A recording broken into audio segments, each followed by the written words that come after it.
Before we talk about the beef between Devon Larratt, Paul Italia and Engin Terzi, let's discuss this situation between Toddzilla, Devon and Oleg Petrenko. When Uncle Todd updated his profile picture on Facebook mocking Devon Larratt, this is what Devon had to say about that. May I presume this is a call out. I'm going after your title, you know. Mind if I cut to the front? Or are you insistent I take it from your hands? Todd replied, what title do I have besides former champion?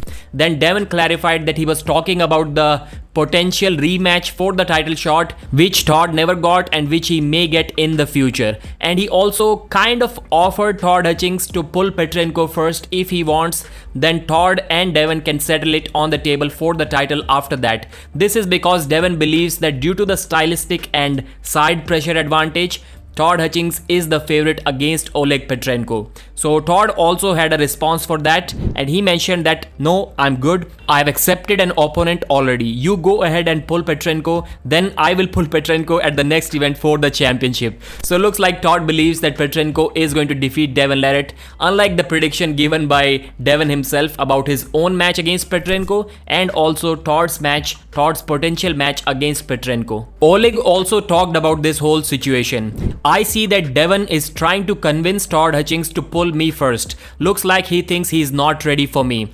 Is this the truth? Well, maybe. I've always said that if somebody is trying to postpone a match or trying to cancel a match, even though they are going to be present on the day of the match, they do not have any other commitments, then there is always at least a slight fear of losing that match, and that is the case with Devon as well.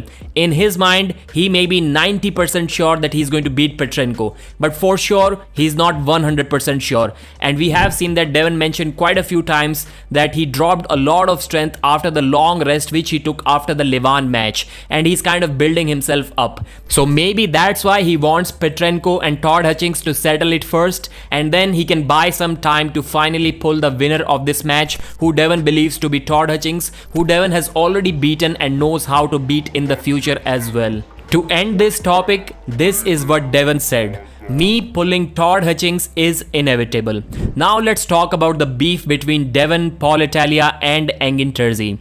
This whole situation started, or at least this recent topic started, with Paul Italia offering $2,500 of his own money and also convincing Landon Anderson, who is 19 years old and weighs about the same as Auden Larratt, to put up his own $2,500 and then offer the match to Auden Larratt. Devon did not like this call out for his son at all, and he made his own video calling out Paul Italia, accusing him of backing out of a potential Auden Larratt match.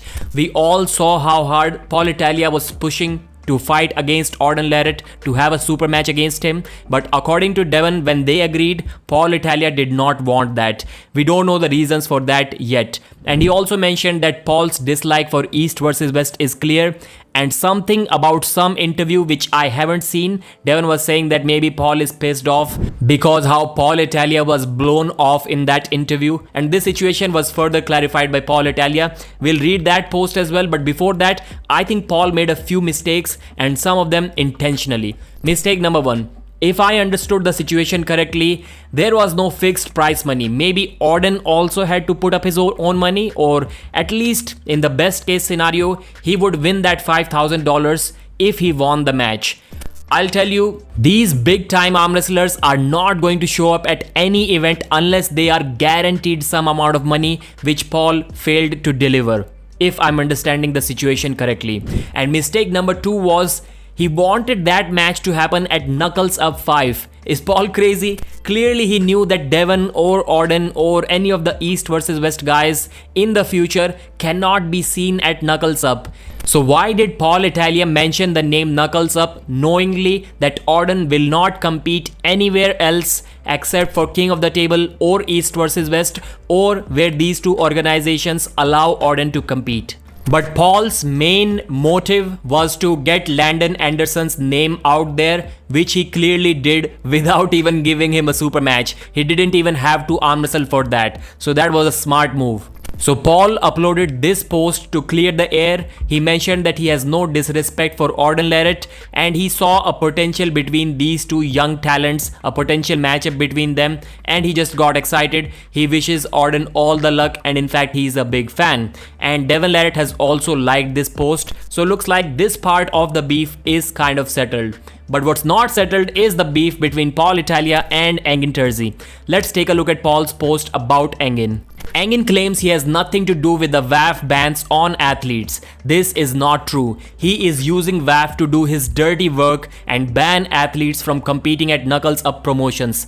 I have seen the evidence of this firsthand. So Paul is saying that basically what Engin is doing here for this Ayane Takanaka match is that he called or texted Ayane telling her to talk with the WAF officials before competing at Knuckles Up, which is exactly what Ayane did, and then the WAF officials told her to not compete there.